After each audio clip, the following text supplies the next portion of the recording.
Assalamualaikum warahmatullahi wabarakatuh. Kami dari kelompok 7 yang beranggotakan Anafisya Eka Putri dan Aulia Nur Faizah. Pada kesempatan ini, kami akan menyampaikan materi terkait Merdeka Belajar pada mata kuliah kajian kurikulum SD dengan dosen pengampu Bapak Muhammad Misbahul Munir MPD. Untuk itu, teman-teman bisa menyimak dan memahami materi yang kami sampaikan. Yang pertama yaitu ada pengertian dari Merdeka Belajar. Berdasarkan Kamus Besar Bahasa Indonesia, merdeka dapat diartikan sebagai bebas dari penghambatan, penjajahan, atau dapat dimaknai dengan berdiri sendiri. Nah, sedangkan belajar itu merupakan perubahan perilaku yang relatif permanen di dalam berperilaku, berkehidupan yang didapatkan sebagai hasil dari pengamatan atau latihan. Nah, sedangkan pengertian dari Merdeka Belajar sendiri itu adalah suatu pemberian ruang yang lebih terhadap peserta didik dengan adanya kesempatan belajar secara nyaman, tenang, dan bebas tanpa adanya tekanan, dengan memperhitungkan bakat alamiah yang dimiliki oleh setiap peserta didik. Selanjutnya yaitu ada konsep Merdeka Belajar. Pada konsep Merdeka Belajar ini terdapat 6 konsep dari program Merdeka Belajar. Di antaranya yaitu yang pertama, beragam tempat dan waktu. Maksudnya adalah dalam menjalankan proses belajar tidak hanya dibatasi oleh ruang. Misalnya, hanya pada ruang kelas. Pada program Merdeka Belajar ini, proses belajar dapat dilakukan di luar kelas, misalnya di halaman. Nah, pada konsep beragam tempat dan waktu ini bertujuan untuk memberikan suasana yang lebih baik maupun menyenangkan bagi peserta didik dalam menerima pelajaran. Yang kedua ada free choice. Nah, pada konsep kedua ini peserta didik dapat mempraktekkan cara belajar yang sesuai dengan apa yang mereka rasa paling nyaman atau yang mereka sukai. Sehingga dengan adanya konsep free choice ini diharapkan peserta didik mampu untuk terus mengasah kemampuannya. Dan yang ketiga yaitu ada personalized learning, yang dimana guru dapat menyesuaikan dengan peserta didik dalam memahami materi, memecahkan masalah untuk menemukan jawaban yang sesuai dengan kemampuan peserta didik. Dalam hal ini dapat diibaratkan seperti bermain game. Artinya, ketika peserta didik mampu memecahkan masalah, maka peserta didik akan naik level. Sehingga dalam hal ini tidak ada lagi menggunakan sistem pukul rata kemampuan peserta didik. Yang keempat yaitu ada berbasis proyek. Pada konsep ini mengajak peserta didik untuk menerapkan keterampilan yang telah mereka pelajari di berbagai situasi.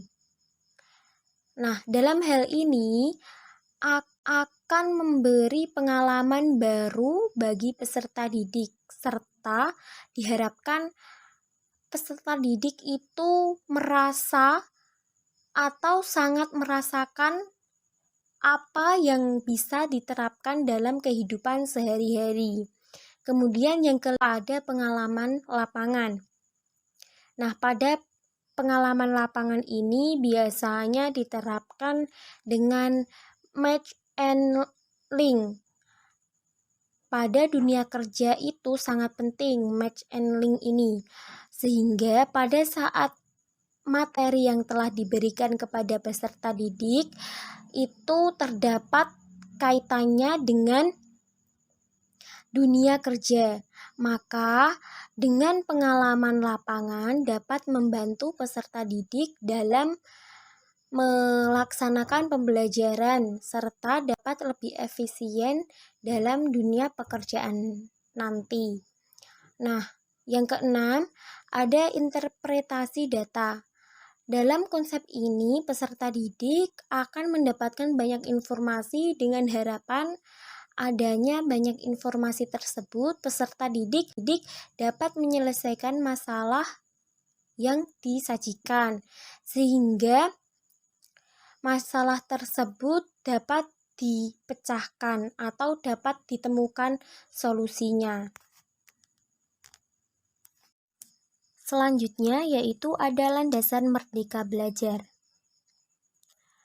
Nah, pada landasan merdeka belajar ini, gagasan merdeka belajar yang disusun oleh Bapak Nadiem Makarim selaku Menteri Pendidikan dan Kebudayaan dalam mencetak sumber daya manusia yang unggul dengan menerapkan nilai-nilai karakter dengan tujuan agar memiliki daya pikir yang kreatif bagi setiap peserta didik agar mereka lebih berkembang.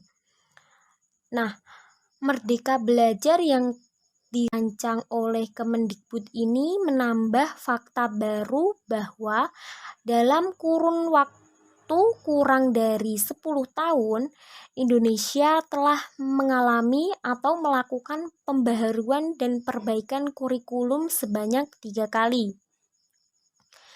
Hal tersebut dilakukan untuk menjawab kebutuhan pendidikan di Indonesia yang selalu berubah-ubah sesuai perkembangan atau kemajuan zaman baik secara intern maupun ekstern.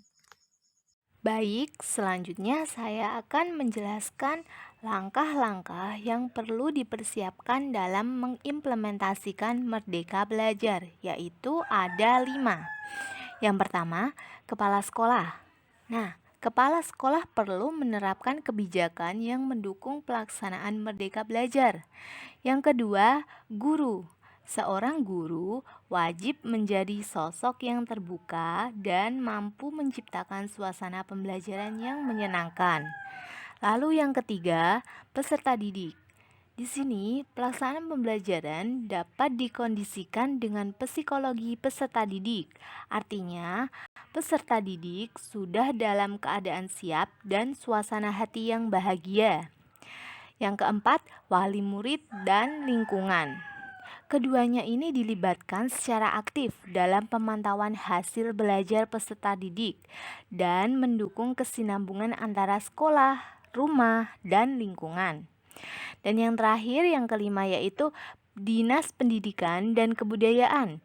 Dinas Pendidikan dan Kebudayaan ini menyediakan pelatihan untuk meningkatkan kompetensi para guru dan menyiapkan pendampingan ketika pelaksanaan Merdeka Belajar. Selanjutnya, kebijakan Merdeka Belajar. Pada kebijakan Merdeka Belajar ini terdapat 4 pokok kebijakan yang dijelaskan oleh Kemendikbud. Di antaranya yaitu yang pertama, ujian sekolah berstandar nasional atau USBN. Pelaksanaannya digantikan dengan penilaian atau asesmen yang kebijakan pelaksanaannya diserahkan kepada pihak sekolah. Asesmen ini diselenggarakan untuk menilai kemampuan atau kompetensi peserta didik dalam bentuk tes tertulis maupun bentuk penilaian lainnya yang bersifat lebih komprehensif seperti penugasan atau penilaian portofolio. Lalu yang kedua, ujian nasional atau UN. UN ini ditiadakan. Peran UN kemudian digantikan dengan asesmen kompetensi minimum dan survei karakter. Penilaiannya meliputi aspek literasi, numerasi, dan survei karakter. Literasi di sini tidak terbatas pada kemampuan membaca, namun secara luas. Adapun literasi yaitu menilai kemampuan peserta didik dalam memahami dan menggunakan konsep matematika dalam kehidupan sehari-hari. Sementara survei karakter untuk mengetahui penerapan peserta didik terhadap nilai-nilai seorang individu pembelajar, seperti nilai gotong royong, kebinekaan, dan Pancasila. Lalu, yang ketiga, penyederhanaan format rencana pelaksanaan pembelajaran atau RPP. Dalam hal ini, guru diharapkan dapat secara lebih bebas memilih, membuat, serta menggunakan dan mengembangkan format RPP ini. Jika pada kurikulum 2013 terdapat banyak komponen RPP hingga dapat mencapai 20 lembar, maka di RPP Merdeka Belajar ini, RPP cukup memuat 3 komponen inti, yaitu tujuan, kegiatan pembelajaran, dan penilaian. Lalu yang terakhir, sistem zonasi penerimaan peserta didik baru atau PPDB yang lebih fleksibel. Dalam kebijakan ini, Kemendikbud memberikan fleksibilitas kepada daerah untuk mengakomodir ketimpangan akses dan kualitas pendidikan di berbagai daerah dengan pembagian sistem zonasi, yaitu 50% jalur zonasi, 15% jalur afirmasi, dan 5% jalur perpindahan, serta sisanya jalur prestasi yang disesuaikan dengan kondisi daerah masing-masing. Selanjutnya, implikasi Merdeka Belajar.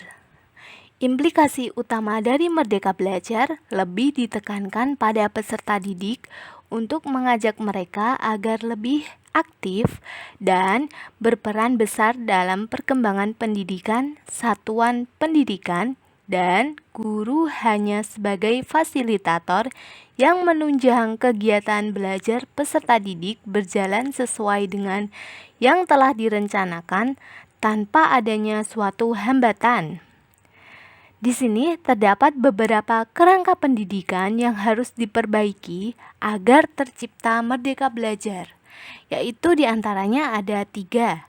Yang pertama, memperbaiki kerangka standar kompetensi guru, pengembangan standar profesional seorang guru maupun kepala sekolah yang berbasis kompetensi dengan menggunakan pendekatan pengembangan pendidikan bertujuan untuk mengoptimalkan pembelajaran yang lebih jelas dan pasti, sehingga hal ini diperlukannya kompetensi guru yang dinamis.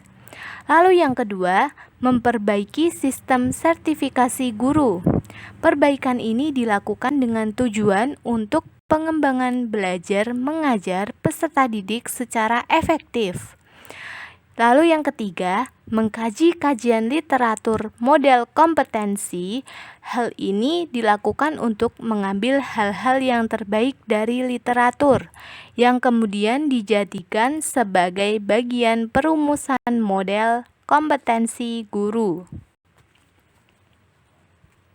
Sekian penyampaian materi dari kelompok 7. Kurang lebihnya mohon maaf. Semoga materi yang telah kami sampaikan dapat bermanfaat bagi kita semua. Terima kasih. Wassalamualaikum warahmatullahi wabarakatuh.